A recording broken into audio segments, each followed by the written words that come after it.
timer. But this is Duskbin versus WE game number 1. For anyone who missed this yesterday, we did stream some of the action, but we weren't actually casting it because godz was working on some scheduling, and I was just trying to get some food into my system. That's no excuse for not casting the game now, so here we are. This is game number 1 between Duskbin and WE. If you did catch some of the action, it was quite a game, to say the least. It looked like a fantastic back-and-forth match. And so here we are. After this replay cast, we will be going live with the coverage for today. And actually, I have to turn up the music. Okay, there we go. Yeah, we'll be going live with the coverage for today. We have 3 best out of 3 set for you in the Eastern Qualifier, so I am very excited about that. And godz, I know you haven't slept much yet, but how are you doing, man? I'm actually feeling fantastic. It's one of those things where as soon as I get into that first game, it's no longer on my mind whatsoever. And that first game is going to be Myth Trust versus Tong Fu a bit later. Although this replay class, a nice little warm-up. We have got World Elite versus Duskbin and some interesting picks, somewhat unconventional, especially on the Duskbin side. They have gone for a Faceless Void. And it'll be interesting to see how they want to play this out, as Faceless Void is actually heading towards the middle lane. Yeah, that's a little bit unorthodox, I suppose, is the word.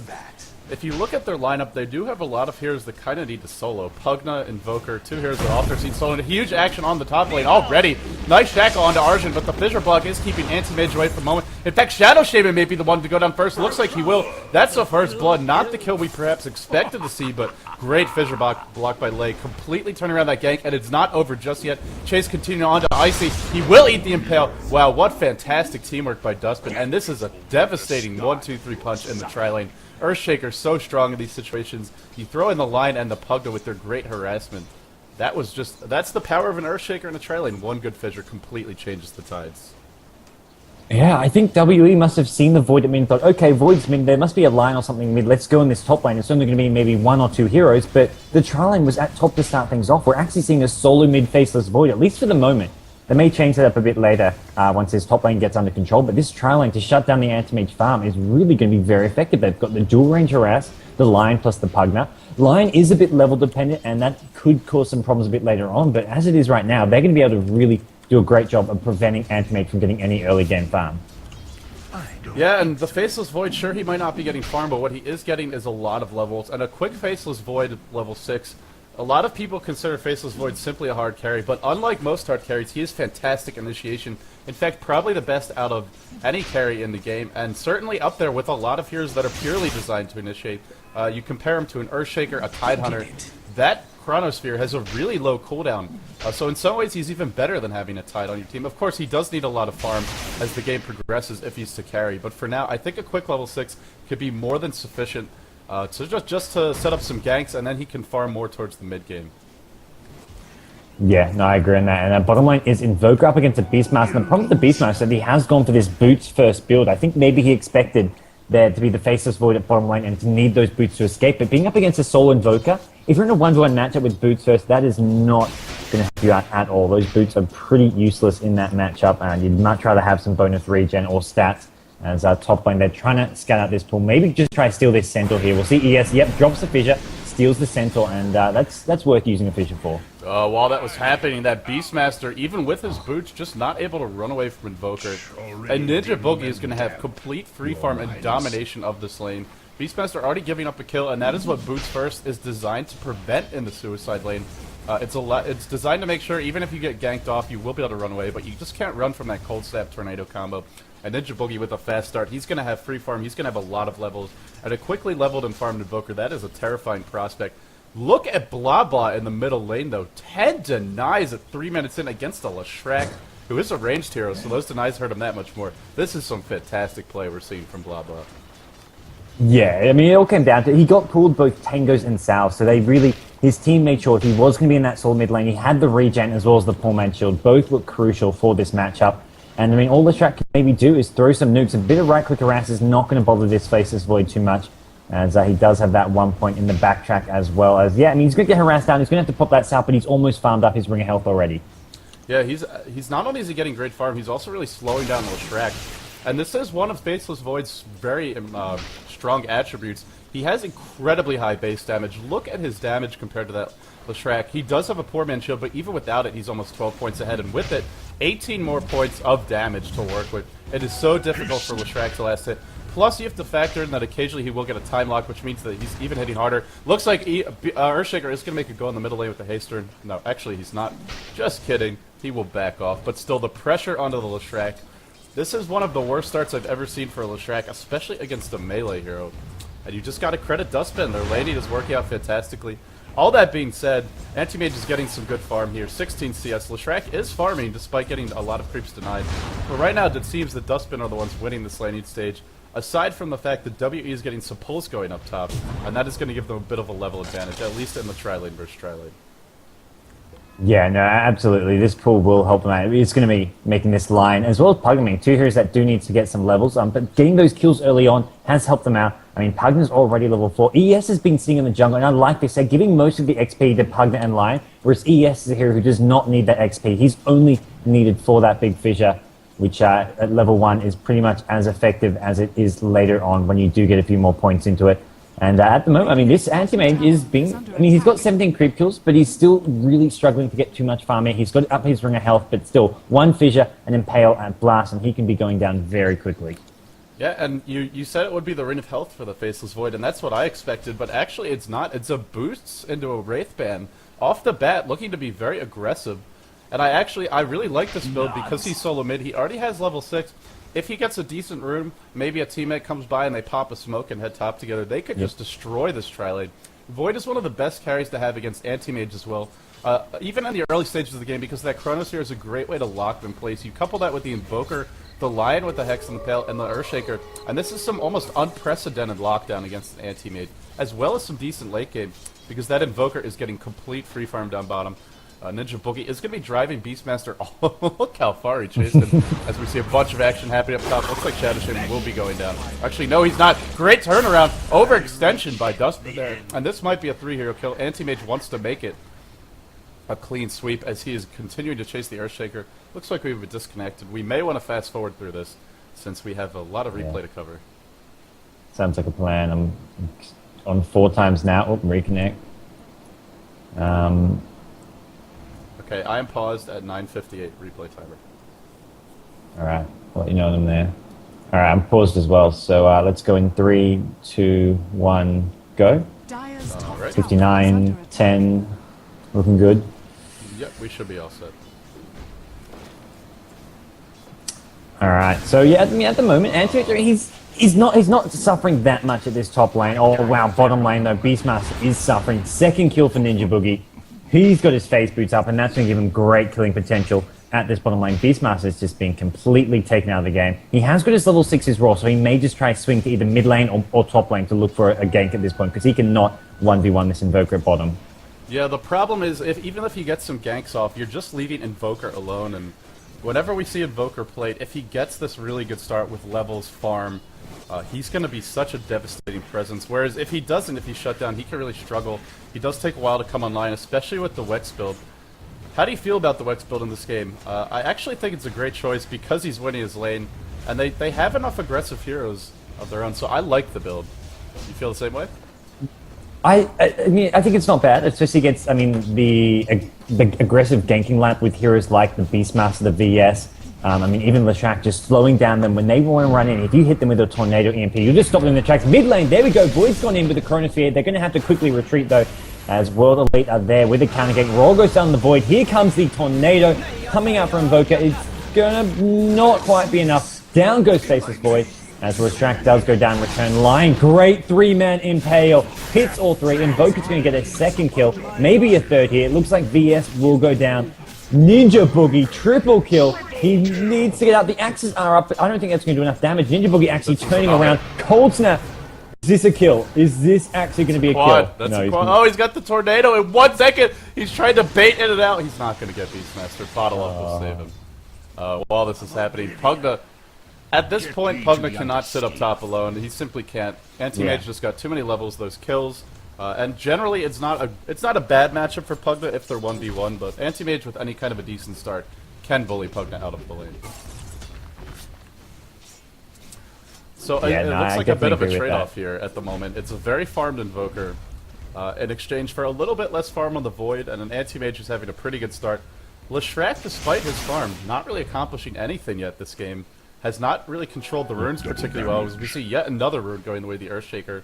And a lot of credit has to be paid to this Earthshaker for his checking of the runes, and hey, a little bit of luck helping, because every time he's checked, it's been top.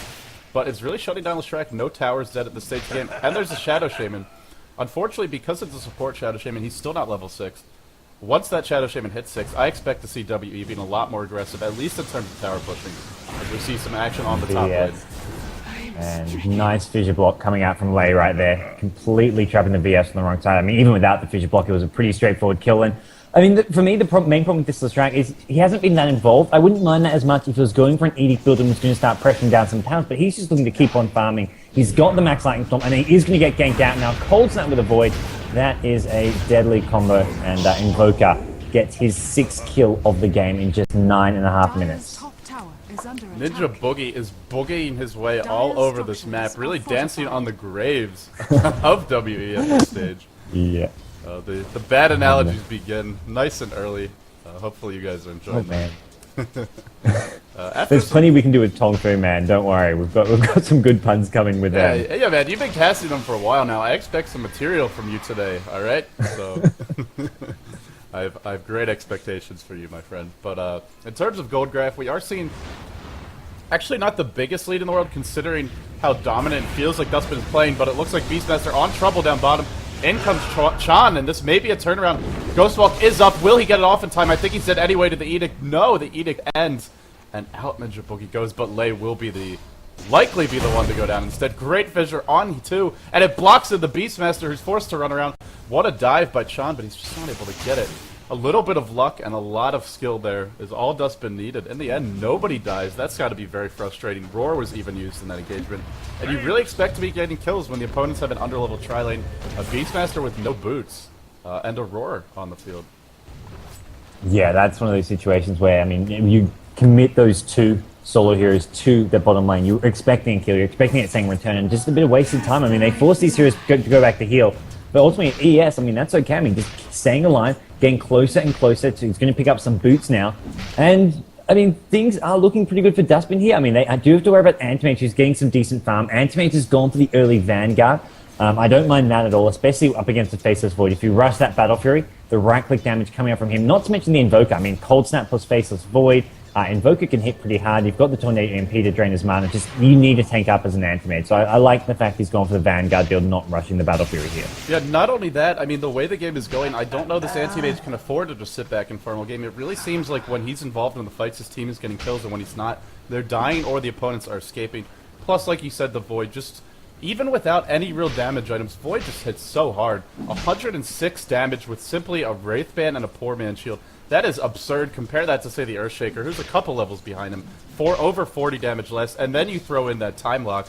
A 25% chance to do 70 damage, so you do the math, and it works out to be somewhere around like 130 average damage per hit. And of course, the bashes, when you hit, they are for 170, plus you're locking them in place, which means you get a few more auto attacks off. And it's not just the Void, it's a lot of other burst damage. Between the Pugna, Cold Snap actually is very strong damage early game. Every time it procs, it really hurts, especially on those squishy end heroes. Tornado being thrown up top. Looks like the push is commencing for WE with those wards. But they're not too committed to it, and the wards will just be farmed up here. That was a bit of miscommunication, I have to say. I mean, they dropped the wards and Invoker line, just going to get a bit of farm off of those. And with that, I mean, that's a long cooldown. They've got to wait 100 seconds before they can use those wards again. And when you use them, you really have to protect them. Make sure they don't just get picked off like that without a creep wave there to help tank. I mean, they're still creating space for Antimage to farm, but at the moment, Faceless Void is pretty much going toe-to-toe with him. Faceless Void has got 52 to 57 CS on the Antimage, and the main problem is going to be this Invoker, who is just free farming away. Already has a Drum of Endurance and some Phase Boots, sitting on 1k gold, and we will see Duskbin maybe start pressuring down some towers. They've yet to really do much. And neither team going for any towers. I mean, that's kind of what happens when you have an Antimage versus Faceless Void type of game, though, I suppose. Yeah, you mentioned protecting the wards, and I really agree with that. And I think one of the best ways to protect the wards is just to have your Leshrac there. Even a couple points in Edict, as well as that Lightning Storm spam. It helps clear out the creep wave. It punishes the opponents for hugging the tower because Lightning Storm has really long harassment range, one of the longest range harassment spells in the game. So you can safely spam that. If you're going to go for Lightning build, you might as well put it to some use here. I guess they are very worried about the counter initiation of Duskbin, and they have some of the strongest in the game. Not only the Chronosphere, it's also the Invoker, EMP Tornado, as well as that Fissure on the Earthshaker. And we've seen Lei is on point in this game. He's been really fantastic with the Fissure placement, as well as the timing. So I guess maybe it's just WE not feeling very confident.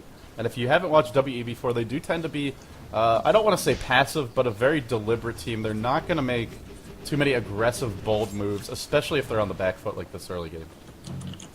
Yeah, no, I definitely agree. They don't want to be too aggressive here, otherwise they will get punished, as we are going to see Duskbin. And need to be a bit careful this point lane. ES, though, at the moment, well positioned. If Shadow Shaman scouts him out, could drop that ward round. It looks like he has not been spotted. And Pugna already dropping the Nether Ward. They're going to go look for the opening on the track. And Shadow Shaman nowhere near position to help him out there. And Shadow Shaman now in a lot of trouble. Hashiko gets the Impale. And now Shadow Shaman will go down, dropping those Serpent Wards. And once again, those are just going to get farmed up by Duskbin. More free gold and, and just more opportunity for Duskbin to just find openings where those Serpent Wards will be on cooldown for the next 100 seconds. Yeah, they are getting something of a trade here mid with level 3 Inner Beastar. Nice Chronosphere holding the Beastmaster in the tower range. It will also allow a tower deny here. So that's it. Oh no, tower was not denied in time. Bit of miscommunication there. Faceless Void could have denied the tower, and then the allied heroes could have cleaned up the kill. But hey, he's still got some gold going his way. They'll be happy with that. And another kill that WE frankly cannot afford to be giving away. Yes, Anti-Mage is a strong late game hero. Yes, Shadow Shaman and Leshrac do scale pretty well. Vengeful Spirit Beastmaster, two of the best late game supports. But Invoker, Faceless Void, Lion, Earthshaker, some very strong late game on the Radiant side. And with enough of a lead, they can definitely take this one. So WE has got to play a little bit smarter. Stop making those mistakes. I gotta say this Leshrac is not living up to expectations. Oh, Lion, great Impale, as well as the Finger of Death. Ninjaboogie is going to be initiated on, but he's just too tanky. Max Gamadis on Blah Blah, who is going balls deep here. 2 kills down, and with those 2 kills, Anti-Mage actually joining the fight from behind. But look at that Faceless Void. Fissure is actually going to hit. Enchant Totem not going to be enough, and actually it was not gotten off in time. So Anti-Mage able to pick up a kill. Overextension by Duskbin, still 2 for 2. They won't be unhappy, but WE at least getting something going their way. Yeah, absolutely. It wasn't. They did overextend a little bit there. They did go a bit too deep, but in the end, they're just putting more pressure on. They forced Anti-Mage to give up his free farm, come towards the middle lane. He would have probably preferred to be in that top lane, free farming away, getting that tier 1 tower even. But his team did need him to provide some backup there. And he has got the Vanguard, so it's not the biggest problem for Anti-Mage to get involved. He's got a level 2 ulti with Treads and Vanguard. He can actually have some impact if he does come in late to a fight when some of those disables are on cooldown. But all in all, this Faceless Void, the Mask of Madness, I think it's fine here as the first item, but he will have to be careful. He can't go in without having, basically the Invoker and the Earthshaker ready to back him up. Otherwise, he'll get focused down so quickly when he pops that Mask of Madness. Yeah, if he ever eats a Hex from the Shadow Shaman or Roar from the Beastmaster, unless he gets the luckiest backtracks of his life, he will go down. They have plenty of lockdown on the Dire squad, and normally when you get Mask of Madness, at some point in the game you just have to get BKB, otherwise you will simply be too squishy, too easy to pick off, especially against this many disables. I don't know if we'll see a BKB rush after this, although I think it would be a very viable choice in this game, because they do have a Roar, they do have an Anti-Mage who can right-click, they have some decent overall auras to work with on the team. Still, forcing them to use that Roar on a BKB hero is going to be pretty effective, and you have Invoker as sort of that follow-up. Ninjaboogie is, at this point, he's a semi-carry, even though he's going for a very kind of support-oriented, utility-oriented Invoker. Just the raw levels that he has, the stats that he has, the farm advantage, he can easily outright click pretty much anyone in this game. He could probably go, right now he can easily go toe-to-toe with the Anti-Mage, and he will be able to for at least the next 10 minutes or so. Oh yeah, Tornado EMP, Cold Snap is really useful against an Anti-Mage. If you do, I think with high level enough Cold Snap, you can prevent him from even blinking out.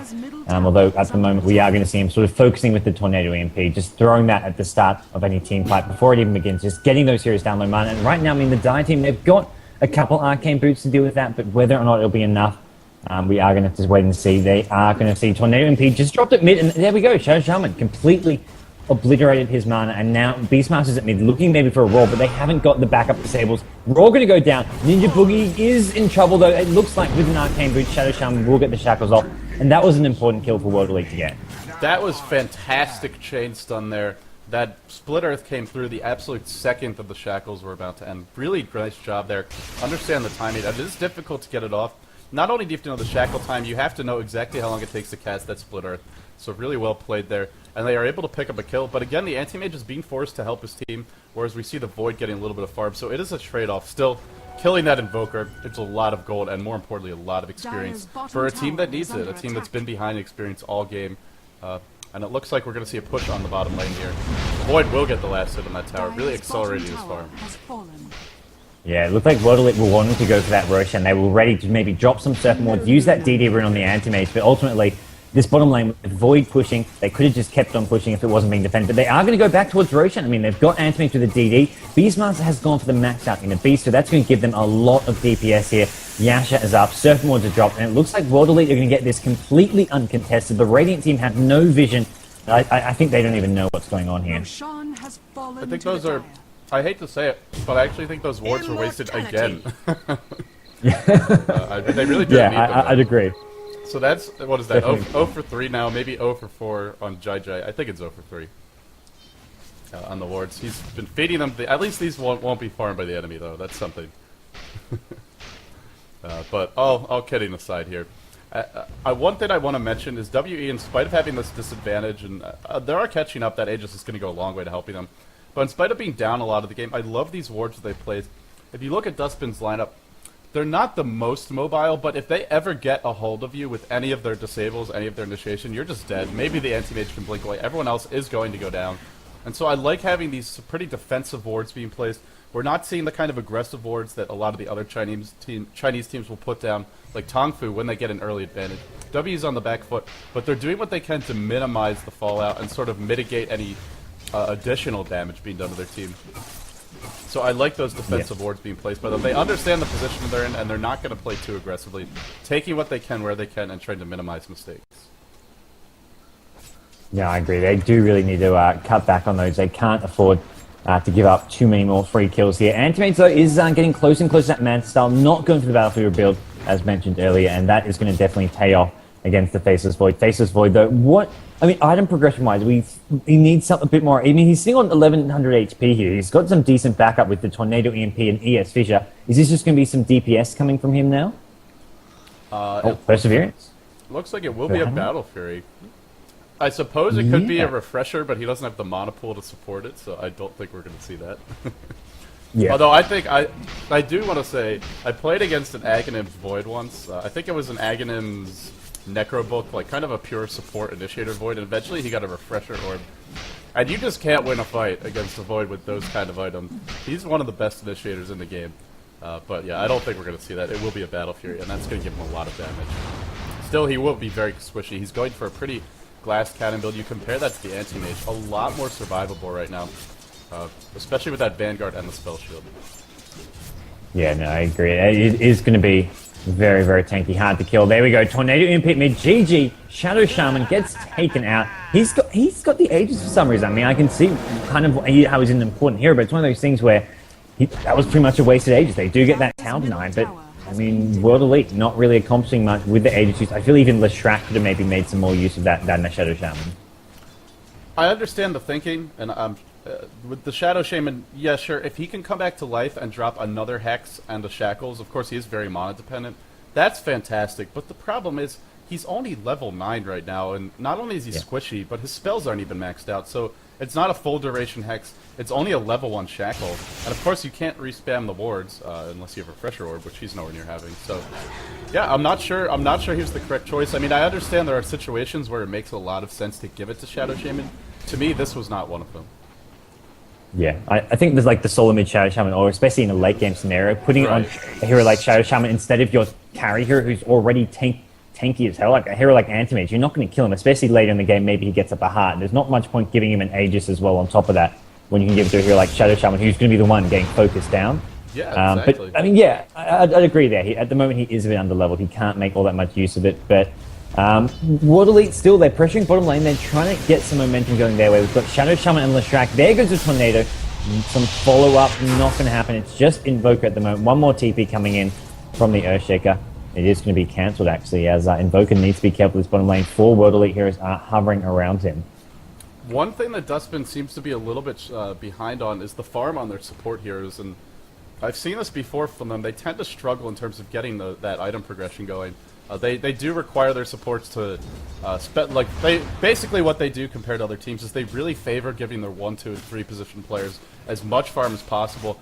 Usually to the detriment of those supports. We do see a Staff of Wizardry up on the Earthshaker, but at this stage of the game, a team like eHome would likely have an Earthshaker with Arcane Boots and be very close to that Blink Dagger. So it's just a different way of playing the hero. I mean, and this is not a feeding Earthshaker. He's 2, 1, and 4. He's definitely contributing a lot as I say this. Initiation on the bottom lane. Roar onto that Void. Hexo, his backtrack, I believe, does not work when he's hexed up, and it looks like the chronosphere's drop. Mask of Madness pop. He was tanking Edict. He time walks away. Echo Slam by Lei. Great job. The Finger of Death coming through onto Icy, and Icy will actually live for now. Will they lose anyone besides that Leshrac? I'm not sure. Tornado coming through, hitting the Shadow Shaman. He is dead. Looks like everyone's going to get wiped out on WE. Wow, the Void did not go down, and they actually turned that team fight around. I mean, once ninjaboogie came in, it was just all over for World Elite. They were not going to have a good result, but I mean, not killing that Faceless Void, really hurting them. And Faceless Void just says, okay, I'm going to wander off in the jungle, just cast my Mask of Madness and heal myself up. Doesn't even have to go back to base and to heal up. He's just going to continue farming away, and that's really going to help him and his team out. He's not really falling behind. He's not wasting much time. He's going to even find a regen route, so that's going to get his mana back. Beastmaster, meanwhile, is doing some ancient stacking. This is going to help boost up his farm a bit. He has gone for the mech with some treads here, and we will see Duskbin looking just to keep... I mean, but right now they're just focusing on getting some farm and items. We are going to see ninjaboogie getting very close to that sheepstick. Yeah, in terms of the way the game's going now, it seems to be settling into a very passive style of play, and I want to say that slightly favors Duskbin, but at the same time, I mean, the anti-mage is getting great farm. He's got a Manta style, and with those supports that I talked about earlier on Duskbin being a little bit under-leveled and very under-farmed. Oh, excuse me, my allergies acting up just a little bit. Hopefully that didn't rupture anyone's eardrums, as I have been known to sneeze pretty loudly in my day, but yeah, those squishy supports, very easy cannon fodder for the anti-mage. It's all a question of, you know, if he's able to get those, get a couple of right clicks off, impale a couple of nukes, will clean up those illusions. But if the timing is right, anti-mage can just rip through Duskbin. So that's like, for example, if you miss a single impale, that can completely turn a fight. In a fight where you might kill the anti-mage or at least escape, all of a sudden 2-3 heroes die. That's just how powerful those Manta-style illusions are. Oh yeah, and an ES fissure as well. I mean, if he goes in with the Manta, you just need to drop that fissure as soon as possible, so whoever's sort of under fire can get on out of there. So Lee needs to be very careful with his positioning. He's going for a 4-star here. I think this is all right over the Blink Dagger. It's going to mean he's going to have to play a lot more defensively. He's not going to be getting off any big Blink Echo Slam combos. You can't really use the 4-star to go force yourself in an Echo Slam. It's not really all that reliable. I mean, you can, but it's a bit gimmicky. Probably, it doesn't probably really work. not against a team like... It's more for escaping. Probably not against a team like WE, who is very generally very careful with their play. But yeah, I agree. I like the choice. Don't get me wrong. I would like to see a little bit more farm delay. Like, to me, this is the stage of the game where if it's a farming game, let the, you know, like, put the Pugna aside. I know he's working towards a pipe. Maybe let him go into the jungle. Let Lei farm up on this bottom lane. Because even just Arcane Boots, something like that, would really help out the Earthshaker or Bracer, too. Or, yeah, like you said, getting that 4-staff up a little bit quicker. Alright. I wonder if we can... Do you want to fast forward this now, or...? Yeah, that's definitely a good idea. So I'm going to go ahead to 4 times speed as well. Alright. And I will just pause once it resumes. I'll let you know what time I'm at. Actually, I'm going to go up to 8 times speed. But as soon as I do that, it looks like... There you go, yeah. Okay, I'm at 31:58, a little bit after the resume. No worries. I'm there now. I'm paused. Okay, let's go in 3, 2, 1, go.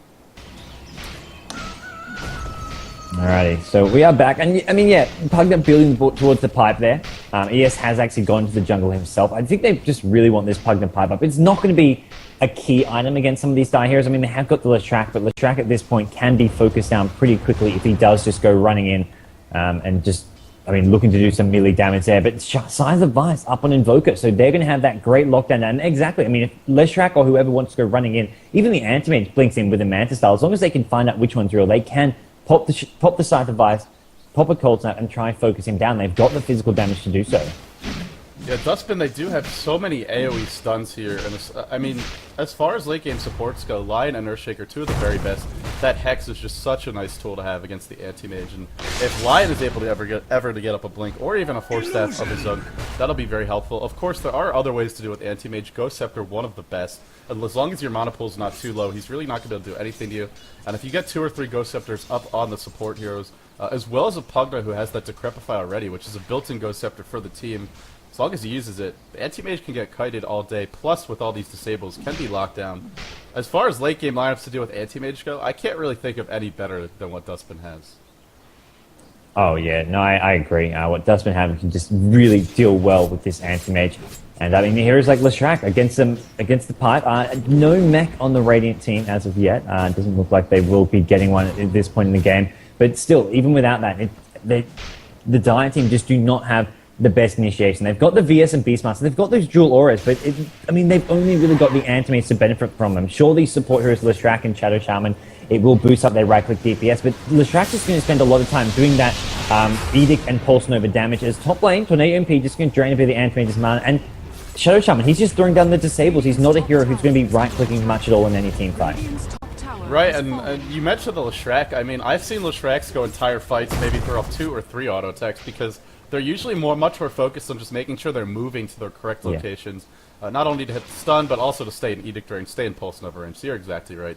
The R is not going to be that helpful, but it is an anti-mage they're buffing up, so if they can keep him alive, or if they can stay alive, rather, which for the VS is going to be a tall order, look how squishy she is. She's even squishier. I keep on talking about the Radiant supports being a little bit underleveled, but this VS having a horrible time. I mean, they've given her 20 CS to her name, which is actually almost as much as either of Duskbin's supports have, but 2 and 5, level 8. She is very easily picked off, and frankly, VS, if you keep her alive, it really makes a difference in fights, but I don't think we're going to see this VS living very long.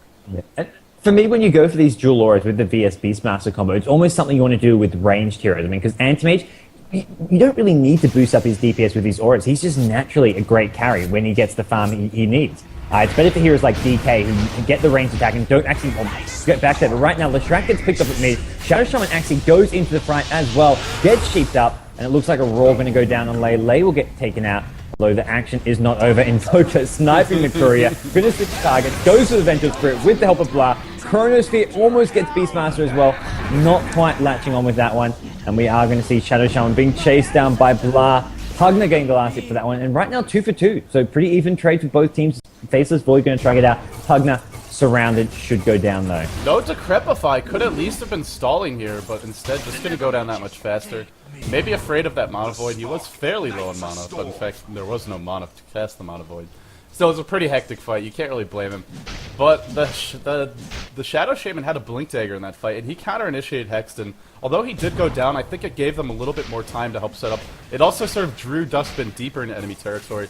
And you mentioned it briefly, the real blunder there by Duskbin was Blah not catching anyone with this Chronosphere. That hurt a lot.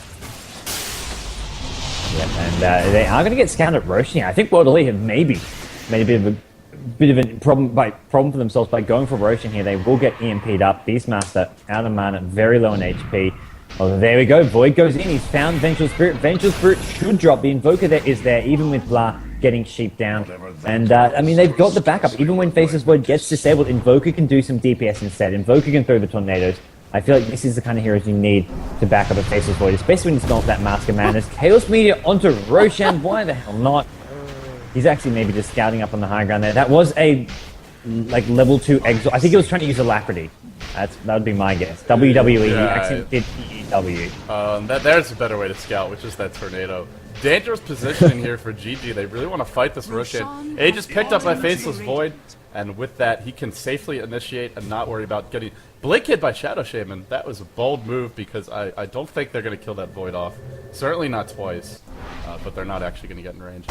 The Aegis on Void, I really like this choice, but at the same time, it's you gotta wonder if maybe Invoker is an even better option here, because without the Chronosphere, Void doesn't offer you much, whereas a level 16 Invoker with a Hex just a constant source of crowd control as well as damage in fights, and because he's a ranged hero, he can be plinking away while heroes are trapped in the chronosphere, and from a safer distance, which is really what you want to do against Anti-Mage. Even Void, especially with that Mask of Madness being popped, he doesn't want to be tanking all that mana burn, as well as just the raw right-click power of the Anti-Mage.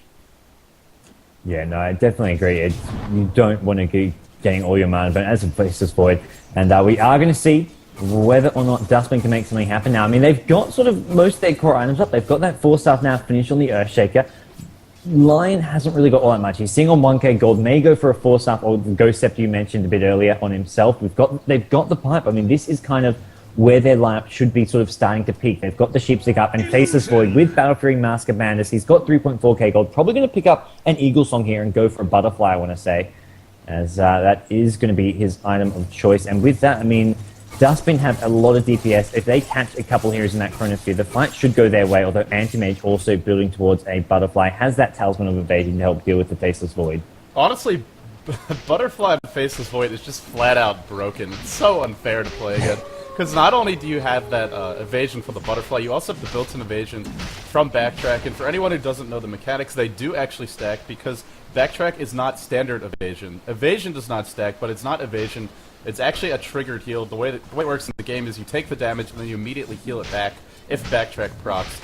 So as a result, he can actually have even higher evasion than any other hero in the game, that 25% dodge, and then of course the Butterfly evasion as well. So against physical attacks, he is going to be very hard to kill. And Anti-Mage is not going for any sort of MKB at the time. The current moment, he's got a Butterfly of his own about to be completed, 3,500 gold in the bag. So he will also be hard to kill.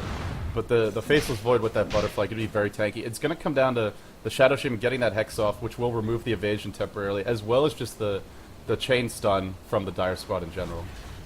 Yeah, I mean, the Radiant have their fair of chain disables as well. I mean, they are up against a team which is, I mean, they're pretty much entirely relying on Anti-Mage to do damage, because they've got those auras to sort of boost up his DPS. Lestrat can do some AoE magic damage, but all in all, the Radiant team have a lot more damage distribution with this Invoker as well, who's getting pretty farmed up now. And I mean, ES is going to have those fissures as well as a level 2 ulti coming into play. There's another disconnection coming out here. Let's go ahead and fast forward again. So that sounds like a plan.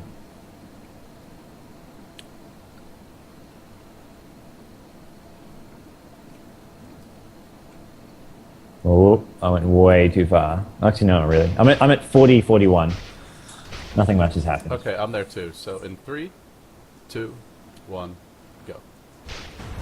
Alright, so we are back, and I believe there were a bunch of lag issues during this game. This was shortly after the server issues were resolved. Might have actually been right after they were, so maybe some hiccups were still being worked out.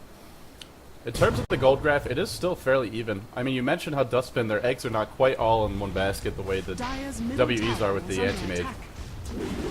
But in spite of the fact that the eggs are in that basket, it is a big and healthy and sturdy basket. Anti-Mage 25 gold away from the Butterfly. Faceless Void actually not there yet, but you see the Battle Fury, the longer the game goes, it is starting to pay off, and it's helping him. While the Anti-Mage is leading in terms of farm, Void has contributed more to his team with that initiation, and he's keeping a decent distance in range of the Anti-Mage's farm. Only 30 creeps behind. This late into the game, if an Anti-Mage had a Battle Fury, it would be more like 100. Yeah, no, I agree. It does boost up their farm. And Lion scouts at everyone in Invis. Pugna, though, raw down, focus. Lion is in the back enemy territory. He was Invis. He walked in, scouted an Invis, and initiated in ES ulti. This is not going well for Duskbin. I was like, here comes the Tornado in the Chronosphere. The Tornado not really helping out the Faceless Void. Swap out. There we go. The Battle Fury cleaving through some of these heroes. Only getting a Beastmaster, though. And it looks like Faceless Void is going to clean up a few more. He does go down, but he's got that Aegis. And now, with this buyback from Pugna, it looks like Duskbin may win this team fight simply because they've got this Aegis. Invoker taken out by Anti-Mage. Anti-Mage doing so much damage. And a bit of an even fight in the end, but only because of that Aegis. Yeah, and that's a great time to have the Butterfly up there. We saw it, even in the Chronosphere, they couldn't bring the Anti-Mage down. And you mentioned it, that was just an unfortunate time for the Tornado. Tornado will affect the units that are in Chronosphere, so you saw there they got thrown up. And it means that a crucial and a really important period of time where Void might have been able to burst down the Anti-Mage, or at least get him low enough where he was going to run away instead of standing and fighting. That was wasted, and as a result, the fight went a bit better for WE than it should have. The Aegis also popped. If you're WE, I think you have to be very pleased with the way that fight went. Yeah, I mean, that was, I mean, I'd say it didn't really give it, I mean, it was more sort of a strategically one fight. It wouldn't have boosted up any sort of gold lead, but taking out the Aegis as well as just, I mean, getting a few kills, forcing a buyback on Pugna, I mean, that's going to help. I mean, Pugna's not going to be getting that sheep stick or whatever item he wants to go for next. And World Elite, it worked for them there. They want to go for another smoke gank, try and catch out their opponents by surprise. That last fight, they also had that Hawk vision up around Roshan, so they knew exactly where the Radiant team were. I think they even saw Lion pick up and use that invis rune, although they didn't have any detection. It was just like, well, what's Lion going to do while invis? He can scout us out, maybe. But they just went right in, picked off Pugna, and they're looking to get some pick-offs at mid here. Well, they did have the Sentry Ward there, and I'm not sure if they dropped it. I think they dropped it right around the time the fight broke out, because if you look at it now, it's still got like 45 seconds left. I think the fight was about a minute and 15 ago. Void. Oh, this is not a good time to die. 4,000 gold in the bank. Look at that backtrack. Oh, man. And down he will go. In spite of the backtrack. Just not enough. Yeah. Not really.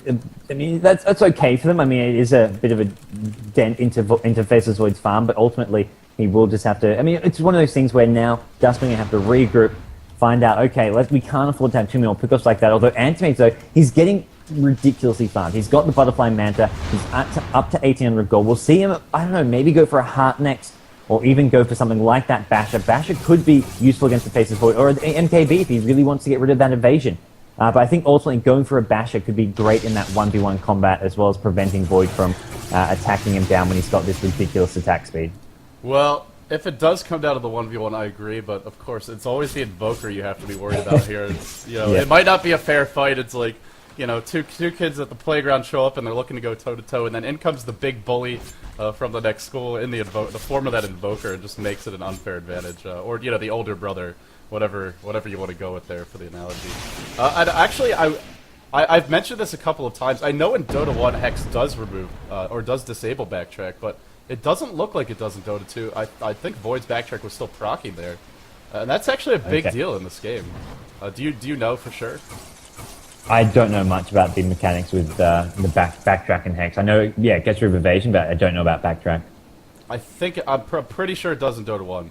I could be wrong, but I'm pretty sure. And in Dota 2, it looks like it doesn't. So that actually is a huge deal. I mean, how annoying is it if you have to deal with the backtrack and the butterfly? Look how, I mean, the Void went down quickly there, but that was a 5-on-1. That's a pretty unlikely situation to happen as the game gets later and later. And then it's going to be a lot harder to burst him down. No, I definitely agree. And right now, Faceless Void, I mean, he's got enough gold for that butterfly. I think he's a bit reluctant to buy it because he wants to have buyback gold as well. I mean, he's been picked off a few times. He's going to just keep on farming. And I mean, late game, the Radiant team, I mean, they haven't got the greatest farm on their support heroes. They have got ES just sitting on a 4-star level 12. Lion level 12 getting a 4-star of his own as well. Those are two items that are very useful against Antimators, because if he blinks on you, pops him out, you just force out immediately, and you've bought yourself a good 5 seconds before that blink is off cooldown and he can go back on you. So it is useful against Anti-Mage. But right now, I mean, the Radiant team, with all their disables, they can deal with this late game Anti-Mage, and they're probably going to force him into buying a BKB because of the Sheep Stick as well as the ES stuns. I mean, there's a lot of disables. Even Cold Snap, it can really stop Anti-Mage dead in his tracks. As we will see probably both teams lurking around Roshan. Roshan is back soon. That's going to be sort of the, I imagine, the battlefield for our next big and crucial fight. Speaking of BKBs, Void buys a completed one. No butterfly purchase here. I'm sure he'll go for that later. But that shows you just how important it is not to be locked down, initiated on. Because if you eat one stun, with the amount of chain stun that either of these teams have, it is normally going to be enough to burst you down, especially with the Mask of Madness on the Void. This is one of the reasons why some players don't like going for Mask of Madness, because it really does negate a lot of the power of backtrack, as well as that evasion once you get the butterfly up. Simply because you're taking so much extra damage whenever anything does go through. Yeah. No, I fully agree on that. And World Elite, I mean, this is a bit of a stalemate scenario. Neither team wanting to overcommit to anything. World Elite knowing that Roshan is back soon, trying to keep these lanes pushed out, especially if they can get someone to go back, defend this top lane. It looks like Faceless Void is headed that way. So once they see Faceless Void top, World Elite, when Roshan respawns, may try and make a play, go in there, take it out quickly before Faceless Void can come in. That's the advantage of being in this dire side. You just have this positional advantage, being right by Roshan. If you push out those side lanes, as long as you've taken out the tier 1 towers, you're pressuring a tier 2 tower or a tier 3 tower, it should be, most of the time, sort of 9 times out of 10 you can get an uncontested Roshan, although Invoker is going to scout out with that forward spirit. Yeah, WE had written down the time to the second here. Immediately Anti-Mage blinked him right as Roshan respawned. And you mentioned the positional advantage. This is the dire advantage here. They only have one tier 2 up, but this tier 2 right here gives them better access to the Roshan pit than anything the Radiant has on the tier 2 level. And even the Radiant tier 1 mid, it's about even with this dire tier 2 bottom. So, yeah. You know, despite being behind on towers, just having that one tower up makes things very even for them. And in fact, gives them the edge because they can be up on the high ground above the pit, as well as having the Beastmaster, the Vengeful Spirit, 2 great ways to scout. I mean, the Forward Spirits are nice, but they're not as good as that Flying Hawk. And in this situation, having that ability to see if the enemy's going for Roshan really gives you a leg up. Yeah, and it's not just, and it's one of those things being on the die side, it's not just, you've got 4 different towers all right around Roshan pit that you can theoretically TP to. Right. I mean, although right now there's only one up this die team. The Radiant team just have the 1 tower close. They're going to go in though, they're going to try, I mean, they may just get Roshan here. It looks like World Elite do not want to fight this. They may go for a smoke and try and find an engagement opportunity. They're not going to go for a smoke. They haven't actually gotten it at the moment. And Void just going to go for this Roshan, at least at the moment. He's got the BKB, and with that, it's hard for World Elite to fight this. Shadow Shaman on the high ground. He's going to get initiated on. Nice decision by Void. That was really smart play. He's been a lap lead up. Chronosphere. Raw goes down. That is going to help stop Blah in his track, but I have a feeling he's going to just keep going down. It's a 10-second BKB. ES ulti, not doing much damage because Chant had topped his own BKB. And now Antimage comes in. Antimage with the BKB. Blah has starting to take a bit of damage here. He has got a Time Walk which he can use to escape. Antimage ultimate, not going to do much damage, but he goes down to the Strack. Antimage gets cheap and goes down as well. Both carrots down on both sides. ES looking for the Leshrac. There's your Chaos Meteor. And Leshrac goes down. 4 World Elite Heroes go down. And they're probably going to back off and take Roshan now. Even with Faceless Void dead, just give the Aegis to the Invoker. They just have to make sure Antimage does not get it into his hands. Two things to note there. First is that ward on the high ground that we see right near the secret shop. That was so crucial in that fight because it allowed them to get that vision to initiate. Void with the BKB, that's the second point I want to make. Actually a fantastic pick up on him. It didn't only keep him alive during the fight for a while, but it allows him to jump in without fear of being locked down. It guarantees he will get the Chronosphere off. Sure, he got roared once the Chronosphere was dropped, but the Chronosphere forced out a swap, which means they didn't have it up later. And yeah, Anti-Mage, while he did a decent amount of damage in that fight, he did end up dying. And while Void went down, I would say Void absolutely did his job there. This is the power of having that secondary semi-carry in the Invoker. He was able to clean up thanks to that Hex, and now with an Aegis on the Invoker, who I think is the better candidate for the Aegis at this stage of the game. Especially hitting level 20, getting almost all of his orbs maxed out at this point. I would love to see an Aghanims here. I mean, of course it's always good on Invoker, but he's got a BKB, he's got a Hex. They don't really need more damage. What they need is just as much lockdown as possible. Yeah, no, I agree. Just get that Aghanim Scepter up could really just give him such a great toolbox of skills in these team fights. As I mean, we'll see what he does want to go for here. Antimage, I mean, he's been proven that they can in fact kill him, even with that BKB. I mean, the Radiant team, they have the survivability they need with all these 4 stars. And Antimage is just maybe getting 1 or 2 hero there, but ultimately, once the BKB wears off, they have got the chain disables. Well, not so much chain disables. They've just got the ES as well as the Invoker's Sheep. The Faceless Void lockdown, but it's proven to be enough. Just the right-click damage. They can chip away at him in BKB, and once the BKB wears off, they throw 1 disable, and he is absolutely toast. Smoke gank coming out from Duskbin now. Looks like the Dire team, though, World Elite, doing what they do best and playing very, very safe. Yeah, and it looks like, yeah, WE, this is exactly how they will play if they're on the defensive. You're not going to see them taking any kind of risks. They will sit in the base. They might have the Anti-Mage out front, but everyone else will be positioned very defensively, very far back. And this is how you have to be positioned, because the Tornado can come from 2 screens away. The Faceless Void can blink it. Oh, and there we go, initiation. Actually, Anti-Mage will be the target of choice. Defensive swap out. I think that swap was a little premature. Big Echo Slam on 3, as well as that Void ult. A bunch of heroes in absolute jeopardy here. Invoker got caught on the Chronosphere, though. That is very unfortunate. Anti-Mage pops the BKB, but he is being driven back by the Void. Oh, Split Earth is going to hit. Anti-Mage thinking about going back in. Time walk away. He should be okay. After all is said and done, for the moment, it is 4-3. Anti-Mage and Leshrac still living.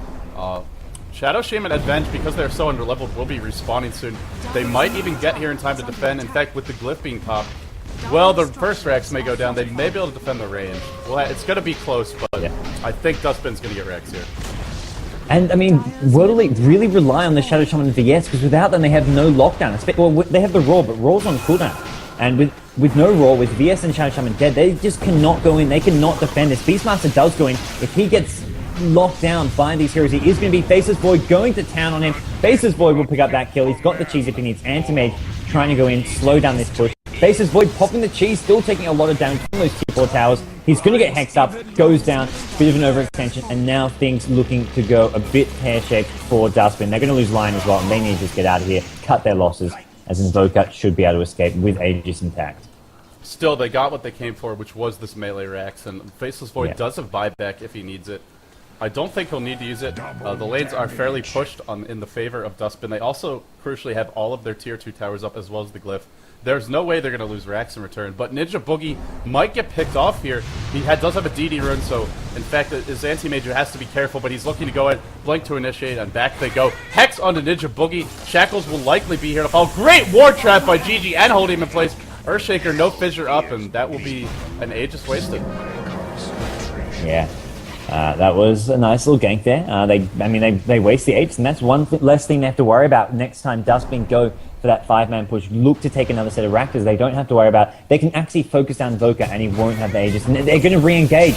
Great decision by Waterloo. I really like this. They're going to pick off the Earthshaker, and BKB a bit unnecessary by the anti-mage. He is going to try to blink his way in, but by now his BKB is warned off. I think that's a bit of a mistake from him. He went in much too late. The chain sheep's coming out, and he gets swapped out. Vengeful Spirit keeping him alive. VS will pay. Anti-Mage, though, still in trouble, goes down. And, Anti-Mage, big blunder from him there. Yeah, Ninjaboogie continue to give chase. The fight is not quite over yet. Leshrac likely to go down here. Boots of Travel on cooldown. Definitely Blast to start. Will we see a Cold Snap? No, Tornado coming off cooldown in just 1 second. And the Hex up in 5. Oh, great Hex by the Leshrac, but now, that was by Shadow Shaman. Shadow Shaman came to help his buddy, but he's going to go down. Tornado not quite going to hit. Not a bad blind shot there towards Chan, but in the end, Chan will get away. Yeah. Huge overextension by the anti-mage, I have to say. Oh, absolutely. I think it was an okay decision, but he popped the BKB too early. When he finally decided, okay, let's blink in and try and get some more kills. Maybe not get some kills, just chip away. The BKB had worn off.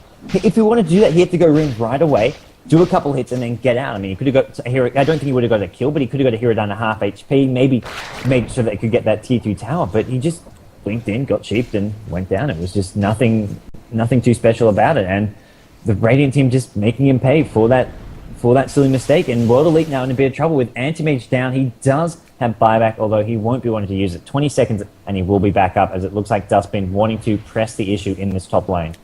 Yeah, I guess the bigger issue is, I don't think he's going to have to use buyback, but this is a lot of time where Anti-Mage is not farming. And, I mean, you mentioned Basher. I think he needs another item to be able to... He's got all the tank ability I think he's going to be able to afford. Maybe he could go for a Heart as one of his last items, eventually replacing that Vanguard. But for now, he just needs more lockdown, and we can see the Force Stabs, as well as just the mobility of the Invoker and the Faceless Void. The Fissure to block heroes off and generally just delay the anti-mage. It's just like he can't kill heroes quickly enough during that BKB duration. So something like a Basher and a Abyssal Blade, I think, would be a great choice right now. Dire's bottom tower and we will see Anti-Mage. He's blinked in once again, getting him instantly cheap, but this time it is Duskbin who are running away, trying to keep their heroes alive. 4-star from the line. He's in a bit of trouble. Second 4-star to keep him alive, but that is going to leave Pugna without any forces. And he's going to get picked off. Oh, this is all happening. Void is Raxing bottom, or at least pushing the tier 3. They're going to be forced back. And even if WE gets this, why are they still chasing this line? Maybe they don't notice. Maybe they think that they can defend on their own. But Void could easily kill the Beastmaster now, or just pop a Chronosphere, go for the Rax. Instead, he's going to back off. But giving up a tier 3 for a potential Lion kill, not worth it even if you get the kill. And they didn't get the kill on the Lion. No, and we will see another engagement. I mean, they found the track, the Cold Snap with the Sheep Stick, but Anti-Mage is there doing a lot of damage. He's got the BKB if he wants to go for some kills on heroes like the Earthshaker, but ultimately, with the Force Up as well as a Blink, is not going to do that much. And I mean, this Assault Crest on Invoker is just giving the entire Radiant team great survivability and also just a boost to their physical damage, even on some support heroes like the Lion, the Pugna, just right down Tornado. Gonna snipe the Vengeful Spirit, and great play from Ninjaboogie. Ninjaboogie is, I mean, the Faceless Void has farmed well, has had a good game, but this has been all about Ninjaboogie here. 15, 2, and 14. He's playing a phenomenal Invoker. Yeah, that's where if you've ever played NBA Hang Time, you go from long range, because that tornado was quite a snipe. But oh, it looks like Faceless Void might be in for some trouble here. While this is happening, Duskbin just being so cheeky with their split push, and Blah Blah is looking to regroup up with his team. Pops the Mask of Madness, but that is just going to mean the death of him as the roar comes out, and backtrack and the evasion just not enough. Mask of Madness making him die so hard, but during this time, the racks go down. 2 melee racks and bottom racks exposed. WE, despite these kills, they're just falling farther and further behind thanks to the split push of Duskbin. Yeah, I mean, it's one of those things where Duskbin is just splitting them up, tearing them apart, and just making it so hard for World Elite to make the correct decisions. I mean, I'd say it's not so much World Elite are playing badly and not defending well, it's just that Duskbin are forcing them into this situation where they've got to defend bottom, they've got to defend top. They have to make these split-second decisions, and you can't always make them the perfect decision in those pressure moments. And right now, Duskbin are just coming out on top. Roshan will respawn in a minute or two, and that's going to be a thing that Void and Invoker will want to have. They want the cheese, they want the Aegis, and with that, they may be able to break through, get those last couple of racks at the bottom lane, as well as that top range barracks. But right now, Duskbin in a great position.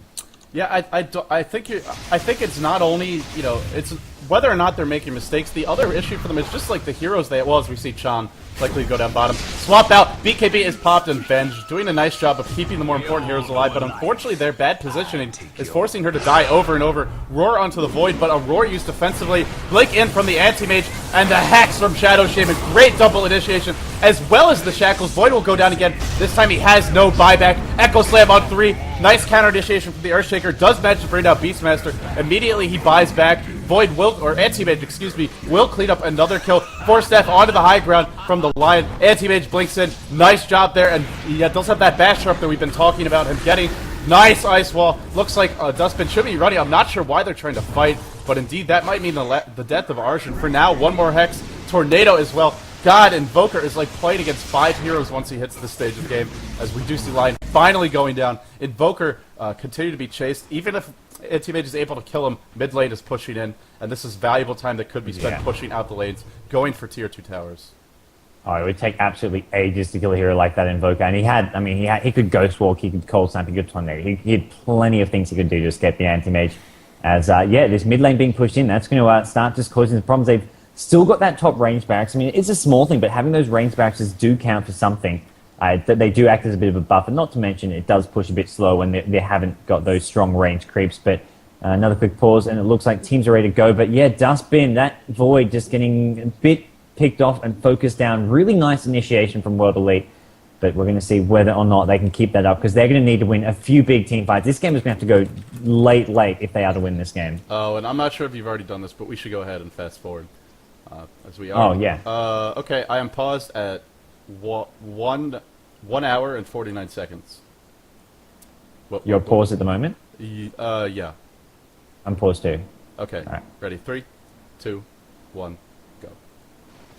50, 51, 52. Perfect. Alright, so we are back into the game, and yeah, this is... Duskbin, I feel like they're slowly but surely winning that war of attrition, and I feel like this is the point I was trying to make before that fight broke out. WE, they only have one hero with true mobility. I mean, nobody else on their lineup can really get from lane to lane quickly. There are boots of travel on those tracks. There's a Blink Dagger on the Shadow Shaman, but it's not the same as having that Void with Time Walk and Mask of Madness. That Invoker with the Wex build, able to move at basically mass move speed, plus the Force Staff and the Blink Dagger on the Earthshaker and the Force Staff on the line. Duskbin just has a little bit extra mobility, and more importantly, they have 2 heroes in the Anti-Mage, or excuse me, in the Void and the Invoker, who can sort of go off on their own and are very difficult to bring down. So they have the better lineup and the better hero builds to be able to split push, whereas WE, it seems like they can't maneuver fast enough to keep up. Yeah, they have got the Abyssal Blade now being completed on the Anti-Mage. He is going all out. Going to have that. That can go through some of those BKBs, but ultimately, I mean, Faceless Void still has the evasion, and even a hero like Invoker who has a BKB. I mean, you've got such great survivability. You've got so many spells you can throw at an Anti-Mage. Even with a BKB on an Anti-Mage, you can just use your mobility to sort of outmaneuver him. I don't think this Abyssal Blade will be something that will suddenly get Anti-Mage kill after kill. Still, I think it's the right decision to go for it, because it gives them one more disable to work with. Yeah. And we saw in that last fight, Invoker, so difficult for anti-mage to track down, as well as that Faceless Void. I mean, Faceless Void has been dying a decent amount, normally because the Roar is used on him, as well as the Shadow Shaman, Blink Hex, Shackles. But even if you kill off the Void, you're not going to win the fight unless the Invoker goes down, and that one extra reliable disable may be what they need, as a big fight is about to break out here on the bottom lane. Ninjaboogie, BKB is popped. They have no answer for this. Instantly, Shadow Shaman goes down. That means no Hex, no Shackles. Lion gets force-staffed out, looking to run away here. And actually, it is Leshrac being out-tagged by a Pugna with his ultimate. In comes Lay, big enchant totem. Cheese is popped. Anti-Mage out DPSing the Faceless Void, who does time walk away. Will he TP out? He's going for the TP. Anti-Mage not able to find him. Great escape by the Void there. But without the Void, this is going to be a tough fight to win. Actually, no, it's not, as Ninjaboogie is simply too big on that Invoker. Anti-Mage can do nothing but watch and back off. Yeah. Oh, man. Who needs your Faceless Void when you've got Ninjaboogie doing this much damage? And here we're going to see Anti-Mage coming from behind. He's taking out ES. He's looking for this line, and line no mana. Nice play from Anti-Mage with that BKB, and he's now finding Invoker. It was not going to manage to clean up. Nice Ghost Walk. Oh, he comes out. He's going for the racks. He's going to get the melee barracks. That was worth it. I'd take that trade any day of the week at this point in the game, especially when he does have enough gold for buyback. Get that racks is all that matters. Anti-Mage, though, cleaning up, and he does get all of those kills. Faceless Void, the only one to survive, but he got out of there a long time ago. Yeah, that was a fantastic job by, how do you pronounce his name? Fanti? Fanti? I don't actually know. I just say Fanti. I think he has another alias that he's known for in the Chinese scene, but okay. Fanti. Hope we're not offending any fans of this anti-mage, but yeah, Fanti played that perfectly. I love the way he didn't, sit back, because that 1v4, if you wait for them all to group up, you can't blink in, but he caught the Earthshaker out, and then from there, he just one by one picked heroes off as they sort of tried to retreat, and unfortunately, Duskbin's position wasn't perfect, but even with a perfect fight by the anti-mage, even though they held the range racks, they're not mega creeped yet. They're down 3 sets of melee racks, and anti-mage is maxed out at this point. I mean, I guess you can replace the power treads with Boots of Travel. I suppose if you lose the Aegis, you can buy something else. Still, oh, and he sells his power treads. He is going to go for the Boots of Travel now, which means no buyback, but there's nowhere for anti-mage to go from here, whereas on Duskbin, they've still got at least one item slot on the Invoker, another item slot or 2 on the Void who can replace that Mask of Madness, and so if this game goes later and later, it still favors Duskbin. Would you agree? Oh, definitely. I mean, you get here like Beastmaster. Beastmaster has gone pure support utility items with the one aura, as well as the pipe, the mech. I mean, you look at Shadow Shaman, who hasn't really had much impact on this game. It's just been getting picked off time. It has 17 assists, but those 11 deaths, that last fight got instantly KO'd. And that's going to be ultimately the problem, is that heroes like Shadow Shaman can't really get involved in these fights. Even Leshrac is not doing all that much damage here with some decent items, some decent farm. 302 creep kills on Leshrac and just very low team fight involvement in DPS, whereas support heroes like the Earthshaker, like the Lion, those disables, those 4-stars are proving to be worth their weight in gold. As it's getting just too difficult for this Dire team to do much, and they recognize that. That's why they're going for a smoke gank here. They're going all out, knowing they have to get pick up here. And it looks like Duskbin, it's a bit of cat and mouse. Like, they don't quite know where Duskbin are, but little do they know they are just going in the opposite direction of them. Yeah, that was pretty funny. WE smokes in, Duskbin smokes out, and it looks like Anti-Mage may be the victim here. If he goes down twice, he will be in a lot of trouble. Blink away to start. Hex up from the Invoker. They have the lockdown to bring him down at least once. I think they could do it twice. Chronosphere will be available, and this is an Anti-Mage with no buyback. Chronosphere is dropped. Perfect timing. They're actually a little bit early, but Anti-Mage dead twice. That looks to be game. Normally I wouldn't call it without all the racks going down, but that's an anti-mage dead for 100 minutes or 100 seconds. And I mean, look at how much gold is concentrated in his pockets. 512 GPM, almost 150 more than anyone else, and by far their best late game hero. There seems to be almost nothing W can do to stop. Yeah, you click these other 4 heroes, and they've got nothing at all apart from Leshrac. Leshrac, though, I mean, he's not a 5-man army like this anti-mage maybe can be, and against this Faceless Void plus Invoker, they're going to lose this rack. They're going to have to tap out, I believe, and we're going to see a GG call any second. One last hurrah from Waterley. There's your ES ulti. VS will go down, and so will this Beastmaster, and that is going to wrap things up, I've got to feel, with Anti-Mage still dead for a good 50+ seconds. And yeah, Duskbin just, they like to go for those hard carries. I mean, they like the Morphling, and here we see them using the Faceless Void, and I mean, it suits their style, though. They don't worry too much about getting the farm. I mean, this game was solo mid-faceless Void, but it worked out for them. And that is, I mean, that's something very innovative, and it's really cool to see something new coming from a team like this. Yeah, he got the farm eventually. I mean, he does have 350 CS now, but it's the way that he started off the game, the way that the hero was played initially, that was so unique. Like you said, solo mid Void, getting that quick level 6, and active on the map. He had a lot more kill participation early on than the anti-mage. The anti-mage had a bit better gold per minute, didn't die as much as the Void, but in the end, it's okay if the Void dies a few extra times, because he had the backup in that Invoker. Ultimately, this game really comes down to Duskbin just having a bit better of a late game lineup, a few key fights that they outplayed WE and ninjaboogie on that Invoker. 18-3 and 21. Look at that kill participation. He's been involved in 39 out of 47 kills. That is that is impressive for an Invoker, especially a quad slice Invoker, who normally takes a while to get going and doesn't leave his lane. Yeah, no, absolutely. That was some insane involvement in those kills. I mean, I like this build. This is one of those games where if he'd gone for an Exalt build, this would have been an entirely different game. The Tornado EMP build was definitely the right decision to make, and ninjaboogie, it was some top level play from him. So guys, that is going to do it. Again, this was a replay cast. If you didn't catch